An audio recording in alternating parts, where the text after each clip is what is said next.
যে আমরা তো আসলে আমাদের প্রতিবেশী বদলাতে পারবো না, বন্ধু বদলাতে পারবো। তো ভারত আমাদের একটা দীর্ঘ সীমানা আছে আমাদের বাংলাদেশের সাথে, 3 দিকেই ঘেরা। একদিকে তো মায়ানমার আছে, বঙ্গোপসাগর আছে। তো সেই জন্যে ভারতের সাথে সম্পর্কটা আমাদের কেমন হবে, অধীনতামূলক হবে নাকি সমমর্যাদার হবে, এইটা গত 55 বছরে আমরা স্থির করতে পারিনি। এবং একটা অধীনতামূলক যে সম্পর্ক, এবং শুরুই হয়েছিল যে স্বাধীনতার পরেই একটা বলা হতো যে 25 বছরের গোলামি চুক্তি, সেইটার মধ্যে আমরা আবদ্ধ ছিলাম।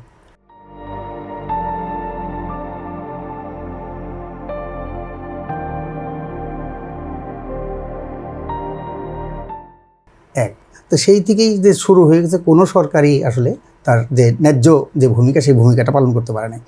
একমাত্র এই অন্তর্বর্তীকালীন সরকারের সময় খানিকটা হয়েছিল যে সীমান্ত হত্যা করলে পরে প্রতিবাদও করতে পারে নাই। বিগত সরকাররা আমরা বলছে যে আমাদের স্বামী স্ত্রীর সম্পর্ক ভারতের সাথে, তাদের পররাষ্ট্রমন্ত্রী তখন বলেছিল।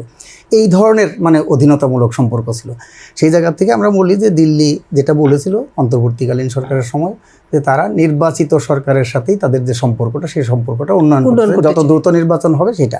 তা আমরা আশা করব যে তারা পরস্পর সমমর্যাদার ভিত্তিতে, কোনো অধীনতামূলক না, সেই মর্যাদার ভিত্তিতে আমাদের সম্পর্কগুলো, সেগুলো যেগুলো বলছে যে তিস্তার পানির যে ন্যায্য হিস্সা, 54 নদীর পানির ন্যায্য হিস্সা, গঙ্গা চুক্তিটা নবায়ন করবে কিনা, সেই নবায়নের মধ্যে আরবিট্রেশনের যে ক্লজ, সেই ক্লজগুলো সেগুলো যুক্ত থাকবে কিনা, সীমান্ত হত্যা সেগুলো বিচার সেগুলো করবে কিনা।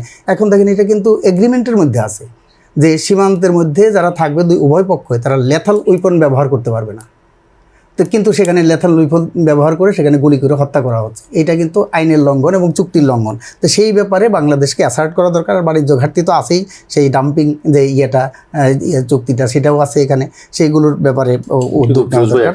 আর একটা হলো যে দেখেন, আমরা 5,000 এবং 7,000, 5,000 টন এবং পরে 7,000 টন কিন্তু ডিজেল সেখান থেকে বাংলাদেশে আসলো।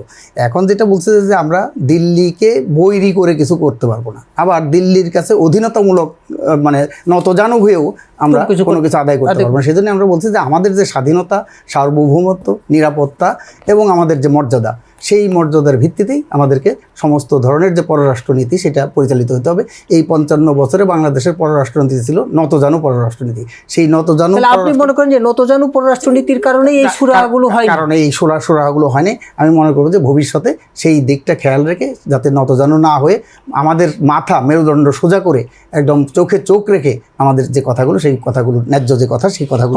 আপনার কাছে আসতে চাই যে একটা কথা বলা হয়েছে, আপনার যে আগের সরকারগুলোর সাথে যে সম্পর্কটা ছিল, যেইভাবে যেই চোখে তারা দেখেছেন, এই বর্তমান সরকারের সাথে তারা অন্যভাবে ডিল করতে চায় এবং সম্পর্কটা অন্য উচ্চতায় বা মাত্রায় তারা নিয়ে যেতে চায়।